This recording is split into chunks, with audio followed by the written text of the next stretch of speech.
Okay, we are recording. Hi, folks. Welcome to Dennis and Kyle Record WandaVision, Episode 6. I'm Kyle Strom. I'm Dennis Hopeless. We did that backwards, but this is what you get. A very Malcolm in the Middle-esque 90s, early 2000s sitcom from the perspective of the boys, the twins. I'm going to throw out some Pete and Pete vibes. People have wondered why they skipped the 90s, but 80s and early 90s and even mid 90s sitcoms were all kind of the same thing. Like Full House and Growing Pains and Family Ties are all very similar, but that Malcolm in the Middle, like the characters talk directly to the camera, they're a little bit like grimier, like leaning into the reality of it. And Malcolm in the Middle was a really good one for them to kind of line that up with. Also, as Wanda loses control, she's in like kind of a dirtier sitcom, like a less controlled mom and dad are a mess and fight sometimes.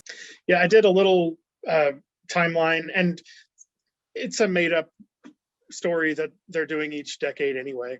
All of the episodes they've done have been right on the edge. It's more like they're bridging decades. Right. However, and I posted about this, but I was a little disappointed that they didn't get They Might Be Giants to do a new song since they did the Malcolm in the Middle song. Right. Oh well.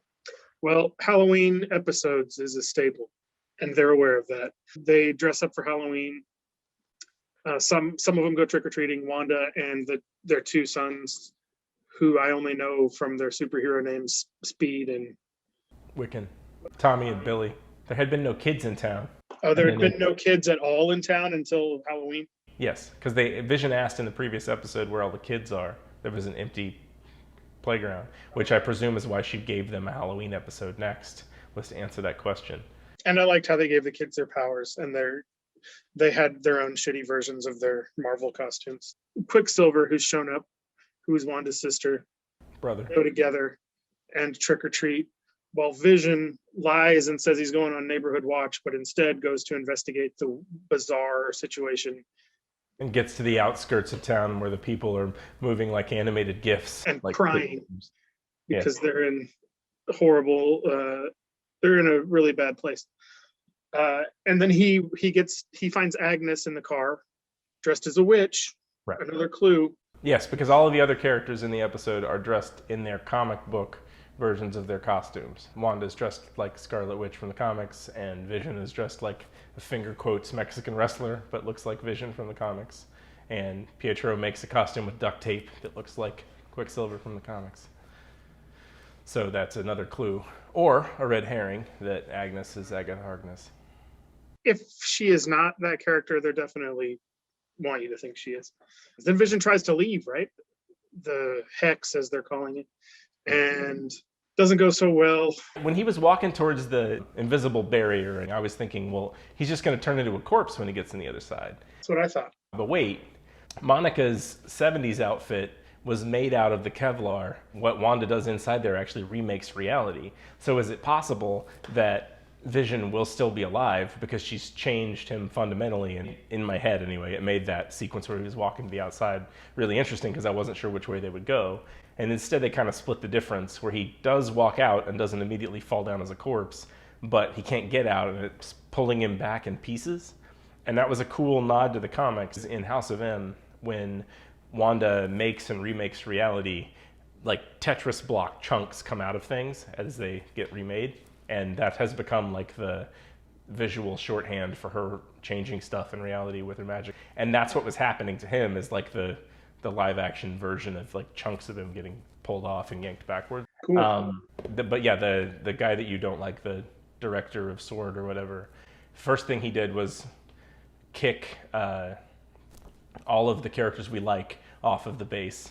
So Monica and Wu and Darcy are told to leave, and they immediately don't leave and chump the soldiers as if they're ridiculous pawns. And then Monica leaves with Wu and goes to find the person we've been speculating is Reed Richards, like whoever her astrophysicist friend is. At this point, I totally expect, sure, Reed Richards, anything's on the table after the way they ended The Mandalorian. But if it's not, I was trying to figure out where in the timeline we are. And at this point, Tony Stark's dead, right? And So it's not going to be Tony Stark. No. My down to earth guess is that it's the Hulk, that it's Bruce Banner. Mark Ruffalo, Bruce Banner. Yes, and that's based on rumors that you told me, you heard, that they're going to have some high dollar Marvel star show up at the end of this. So Paul Bettany has said in interviews that he's excited to work with whoever this star is that shows up late in the season, because he's never worked with that person before. And I mean, that could be someone we've already seen. It could be Rocket Raccoon. My girlfriend and I rewatched Infinity War and Endgame over the weekend, and I thought Wanda and Vision's storyline in Infinity War was extremely boring because those characters didn't give me a whole lot in Age of Ultron. Like, I just didn't care that much about them. But those scenes are fantastic, and now that because of WandaVision I love those characters, that storyline is awesome. Like, it works extremely well in the movie. Interesting, yeah. But also, it puts the timeline of the show into clearer focus in my head. They go back in time, they do the time heist, they get the Infinity Gauntlet back, they put it on the big Iron Man glove, and Banner Hulk, who's all one person now, snaps his fingers and seemingly brings everybody back. And Nebula brings Thanos from the past back through the time thing, and he blows up the building. And then there's a big battle, and then in the middle of the battle, when Thanos' minions arrive and it looks like everything's screwed, everybody, all of the Avengers who showed back up, come through the Doctor Strange portals, and the battle happens, right? And Wanda's in that battle. Right. So when Monica wakes up in the hospital, would have been right before Thanos attacked the Avengers. So how many ever days later, like 2 weeks later or whatever it was that she goes to Sword, it would have been like in the direct aftermath of Thanos and all that stuff happening, Tony Stark's death and everything, which means Wanda found out that Vision was at Sword, and they were messing with him within a couple of weeks of being brought back to life herself and fighting Thanos. Also, everybody who'd fought Thanos up to that point had barely held their own, and Wanda fucks him up, and he has to call in like crazy space attack that's gonna kill a bunch of his that's when he blows away all his own guys, right? Right. Her power up happens in the movie. But Vision dies at the end of Infinity War. Well, that's the other thing. Thanos shows up, he's got all the other stones, and the battle is lost. And Vision says, "You're the only person that can end this. You have to destroy the Mind Stone." Is that the one he's got? The Soul Stone, I think. No, the Soul Stone's the one that the Red Skull has, right? That you have to die to get, isn't it? Anyway. Let us know in the comments. Wanda destroys it, kills Vision, and then Thanos just uses the Time Stone to rewind time and pulls it out of his head. So if you think about Wanda's mental state, not only did she just come back to life and the world's moved on for 5 years and she finds out that the love of her life's body is being weaponized by this government agency, but right before that, from her perspective, she killed him and they still lost. So of course she's super fucked up. Like, if you think about the level of trauma that she's experiencing all at the same time, it's super profound, even relative to like Monica waking up and finding out her mom died years ago. Good. I'm glad you did that rewatch. I mean, I've been enjoying it, but that adds more levity to it. What they've been through at that point makes everything about the show, the tone of the show, like how messed up she is, all of it is pretty wild when you think they basically just got done with the worst, craziest, most awful thing ever. You can't top Avengers Endgame as like a big, crazy battle, world-ending thing. It's impossible. Like, that stuff was so well done and so huge that the fact that they went small is pretty cool. Really digging into the repercussions of all of that. A couple of things they mentioned that interest me are their parents. They keep talking about their parents a little bit. And I love that gag where they showed what trick or treat was like for them when they were kids. That horrible crone like gives them a raw fish. That was pretty good. When I think Monica wanted to go back inside again, and Kat told her, "No, you can't do that." Not Kat. Kat Dennings is the actress. What's her character's name? Darcy. Darcy said, "No, you can't do that. It's already changed your cells or your DNA like 2 times." And they showed you the graphic, which is a pretty blatant clue as to mutation of some kind, right, or a hint. I think they're gonna do what they did with Ian McKellen at the end of the first X-Men movie, where people are going to become mutants who weren't mutants, just out of nowhere. So at the end, the boys find out, because Wiccan's powers kick in, that their dad is in trouble and is about to die as he's trying to escape. And then Wanda figures out where he is, and in order to save him, she expands the bubble of the WandaVision dome rapidly out and engulfs most of the people who were in the military compound, turns them into clowns and circus tents, which I thought was really funny. Yeah, good. And I don't think that the bubble ends. I don't think they showed it turning off by the end of the episode. So who knows? Yeah, it was unclear whether it had stopped, because it hadn't yet engulfed Monica and Wu, but Darcy was handcuffed to some sort of truck, so she gets sucked in. And she has to be a waitress, right? Yeah, that would make sense because of Two Broke Girls. Man, I'm a big fan of all of these TV homages. I'm a little bummed. I don't know how they can do that in season 2, you know? I was wondering about that the other day. Like, will there even be a season 2? Like, is it necessary to have a season 2, or do they just continue? Because I think if you look at the different phases of the Marvel movies, when they really hit their stride and figured it out is when they decided that each Marvel movie needs to be a unique thing that isn't just Iron Man plus a new villain. Once they got there and each thing was very unique and it had different moves, because even Infinity War and Endgame are ostensibly two big fights with Thanos, but the structure of the movie is completely different. The one's the like dark, everybody loses superhero battle, and then the next one's a time travel story where they go and play around in the background of the other movies. I've said before, the success of Endgame is not only that they gave us so many movies about each of these heroes, but Infinity War is Thanos' movie. Like, yeah, he wins, he does his stuff, and he wins, and now we know about him, and so he's plugged in with all of these other characters that we know all about, and that's why you can't go bigger, because we've had so many hours about everybody.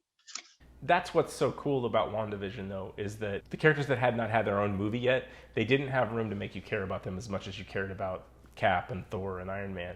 And now with this, we're getting so many hours of Wanda and Vision in a really interesting way that's different than anything we've seen before. So now you care about them. By the end of this, I presume you'll care about them as much as you do about, you know, Ant-Man or whatever. Yeah, I like Vision and Scarlet Witch more than I like Hawkeye and Black Widow. And those are the two that don't have their own movies, right? I think it'll be a lot of fun to see what they do with the TV shows, but it also means we may not need 3 seasons of WandaVision. Like, this may be the story that sets up who Wanda is in the Doctor Strange movies and going forward. Or maybe the next season's called something else, like it's Wanda's story, but it's some other thing. I don't think they announced WandaVision season 2. They announced 10 other shows. Right. And they're not taking a break, because we're in February. We've got, a week or 2 left. And then in March, Falcon and the Winter Soldier will debut. They set that up perfectly at the end of Endgame, because when old man Cap comes back and gives the shield to Falcon, Bucky is standing right behind. That whole relationship is set up right there. Yep. They're smart. And then I guess Loki will be next. I don't really know. You hate the director of S.W.O.R.D. Evie pointed out all of the stupid things he does. He is as much a caricature as the TV shows are.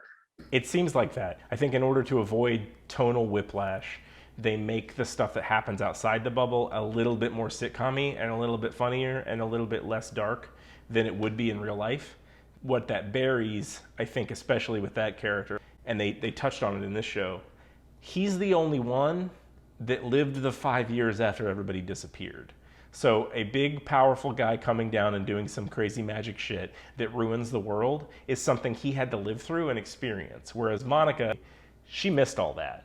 So it makes the threat that Wanda poses to him a very real thing he's dealt with that's terrifying. Whereas to her, she relates to Wanda's trauma and wants to help on that end. Like, they're thinking about it from a different perspective. So yes, while his decisions are bad, they're decisions of someone who's very scared and had to live with the repercussions of the last time this happened. I like that take, but they didn't give us that. There's a little bit. They touch on it a little bit whenever they're having that argument at the beginning, but if they had leaned into that more, and I think that's probably why he's so likable when you first meet him, is because that's the intention. The other thing that I thought was great was the relationship between Wanda and Pietro. He knows her well enough that he asks questions like, you created Shangri-La because you couldn't deal with the emotional fallout of whatever. Like he's actually like pushing her on stuff in character within the confines of the sitcom, which I think is cool.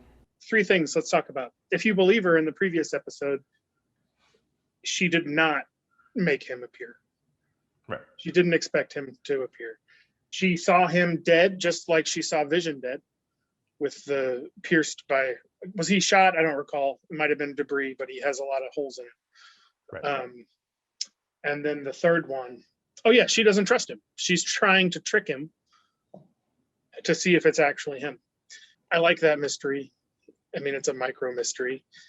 It'll be very interesting to see how much they say this universe exists, where he comes from, All of that stuff could be something that's like a stinger at the end of the season, or who knows what they're going to do. But I like the sibling rivalry relationship.